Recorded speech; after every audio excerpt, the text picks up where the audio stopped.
Hey booktube, it's Sarah and welcome back to my channel, The Book Bag.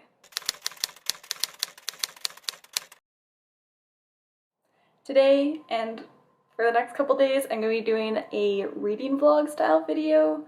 I've never really done one of these before, so we'll see how it goes, but I'm rereading Iron Widow by Xiran Zhao, and I thought it'd be fun to bring you guys along with me. Plus I asked Instagram and like 5 people said they'd be interested in this, so you all have to watch it now. Also, sorry if it's like super echoing here. I don't have my mic on like I normally do.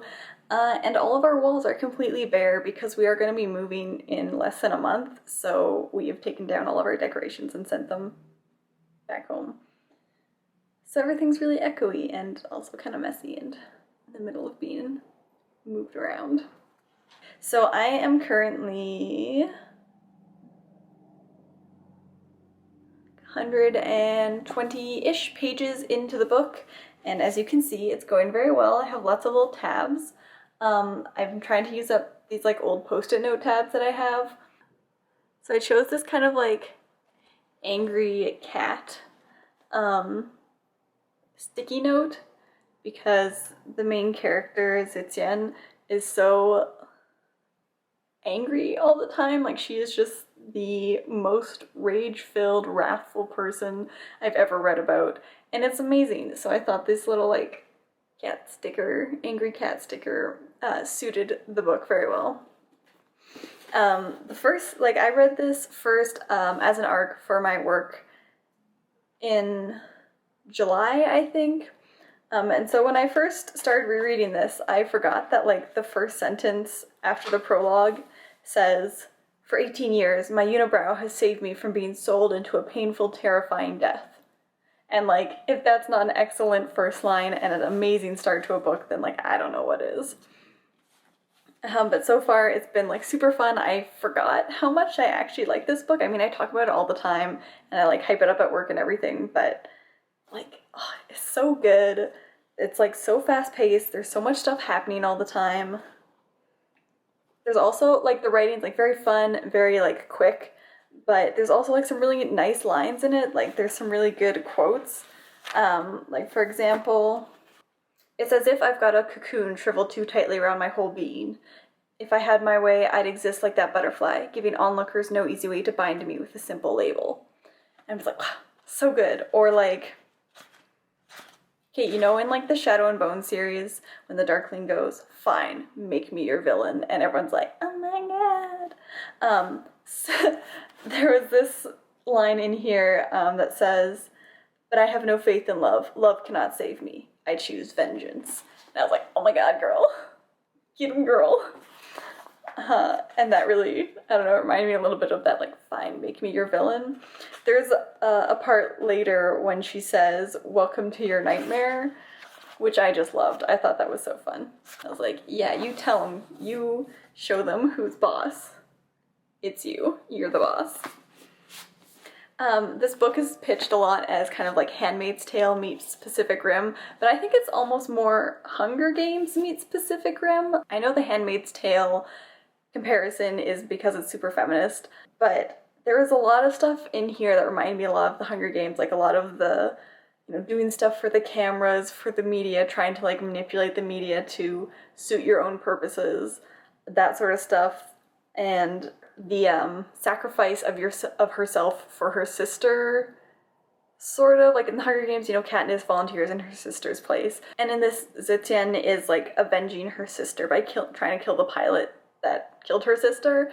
So I thought there were some interesting parallels there, and I would say that's a much more accurate comparison, because it's also a lot more fun than like The Handmaid's Tale is. You know, The Handmaid's Tale is a good book, but I don't really remember it honestly, and it's not a teen book. It's not as fun. There's also this part where she says, "Female, that label has never done anything for me except dictate what I can or cannot do." And I was like,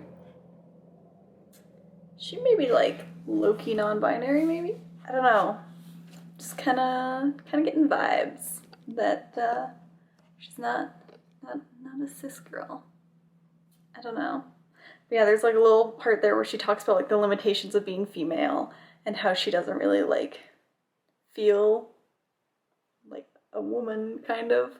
And I was like, oh, interesting. Because that'd be pretty rad. Also, I just read a part where they're like, you know, sharing a prison cell. So romantic. But they've just been paired together, and he's like reading, and she's like, what are you doing? Like, you're just staring into space with your eyes like, ooh. And he's like, I memorized my books.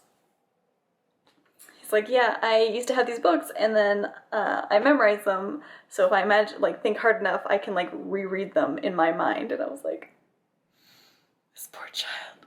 Oh my god, this baby. I just thought it was really adorable. Of course, then like 2 sentences later, it's like, oh, well, why don't you have the books anymore? And he's like, oh, because I turned the pages into a ship and stabbed the guards. And I was like, honestly, I've never really been one for like the bad boy characters. The way that the author writes the characters in here, I'm like, they're not good people.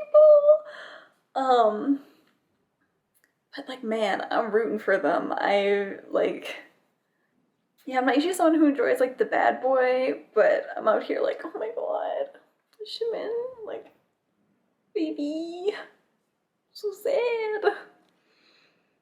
Read your books in your head, boy.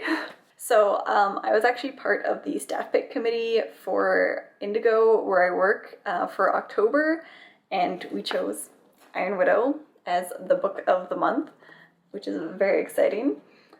But because of that, because I was on that committee, and we love the book so much, and like the author's Canadian, and they've got this like incredible YouTube series where they talk about like Chinese culture in various media forms, like they do like Mulan, the live action one, and then like Mulan, the original one, and they just like seem like so cool and amazing, and their content's just incredible, honestly. They just seem like the coolest person ever, and I want to be their best friend, but whatever.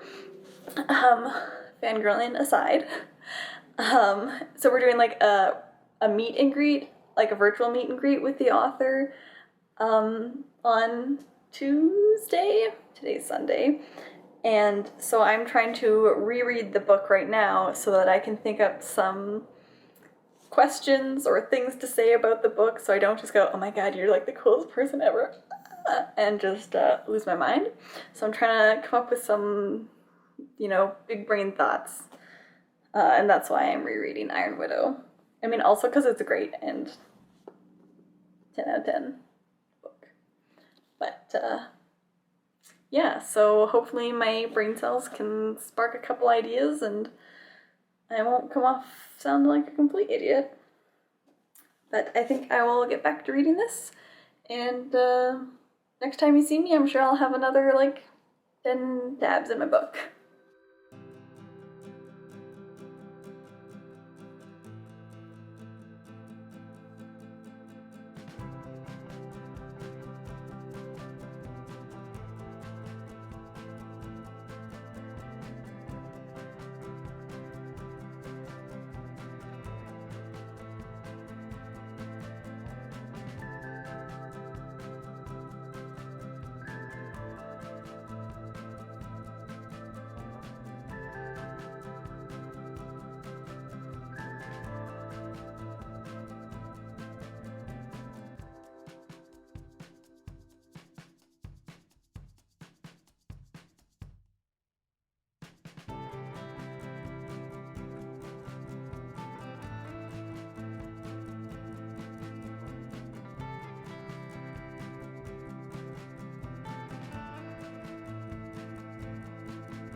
It's Tuesday, and I have my meet and greet with Xiran Zhao, author of Iron Widow, in a couple hours, and I finished this last night, and there's like 6 billion tabs in it because I loved it again.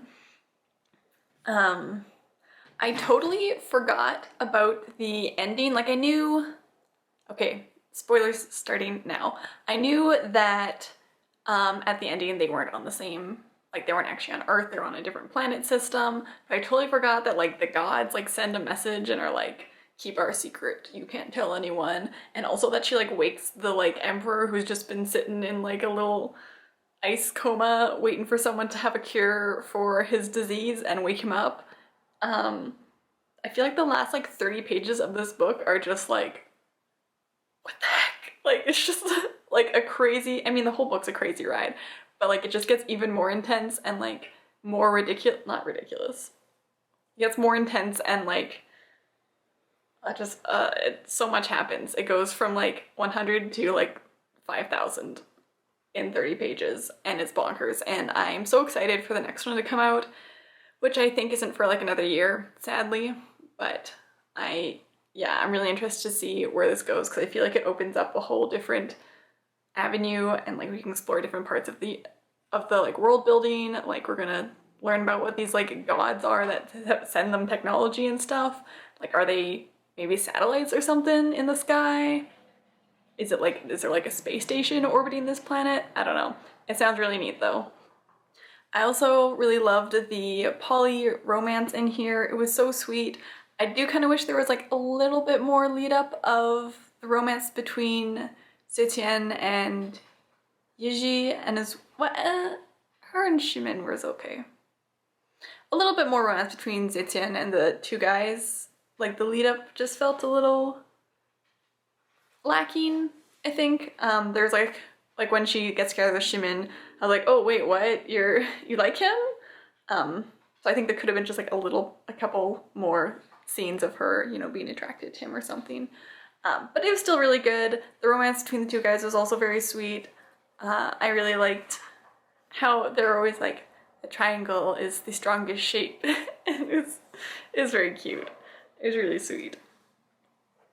I also thought it was really interesting that they couldn't really work together very well when they were piloting the Vermilion Bird unless it was all three of them together. I thought that was like a nice little touch to add in there too.